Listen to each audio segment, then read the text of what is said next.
So we talked a little bit in one of the concurrent sessions about RPL and Limerick and Clare Education and Training Board, and the reason we wanted to focus on the National Hairdressing Apprenticeship is because of the unique nature of the validation of this award. So just to give you a little bit of background, Limerick and Clare Education and Training Board would be what's called the coordinating provider of the hairdressing apprenticeship. So we would have been responsible for development of the apprenticeship programme, working with our industry colleagues and our education and training colleagues around the country.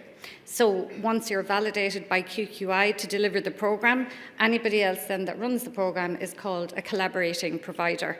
But we are ultimately then responsible for not only the quality assurance side of the programme, but also the recognition of prior learning, policies and procedures, assessment briefs and so on that go with that.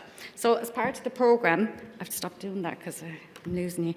As part of the programme, we have three different types of RPL, or validation of prior learning. So the first one is non-standard entry. So where an applicant or a potential apprentice applies to the programme but they don't meet the minimum entry requirements that are specified in the validated programme. So for the hairdressing apprenticeship, that would be level 4, a level 4 award or equivalent on our national framework of qualifications to access the programme that is level 5 in stage 1.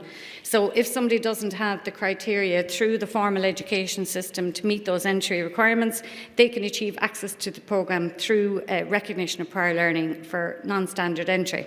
The second one then is advanced entry. So that would be typically for somebody like junior stylists that have a nice bit of experience in the salon, or somebody that has done the hairdressing award at level 5 on the NFQ. So they get to go straight into the programme. If they meet those criteria, they go straight into the programme at stage 2, and they just complete the 2 years of the hairdressing apprenticeship. There's no advanced entry into stage 3. And the third one then is the biggie. So that would be certification of the major award. So this is the one that's quite exciting and it's very unique. We had an initial pilot group that graduated. They were the first recipients of the award, not as apprentices, but the first recipients of the award through recognition of prior learning as well.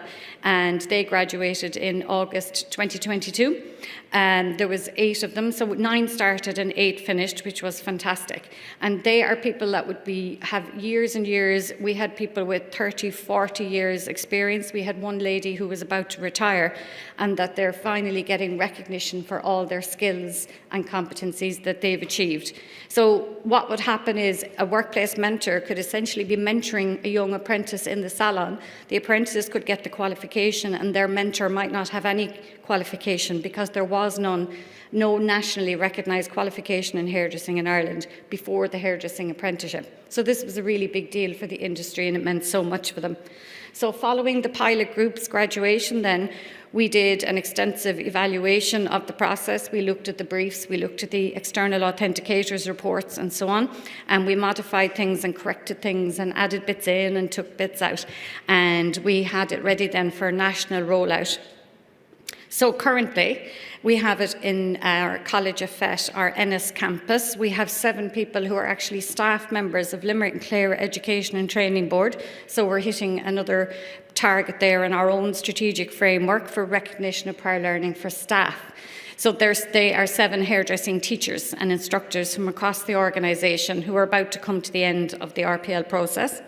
In Mallow, in the College of FET in Mallow, so that's Cork ETB, there are 10 applicants going through the process there. And in Waterford as well, in Waterford College of Further Education in WWETB, there's another 7 underway there.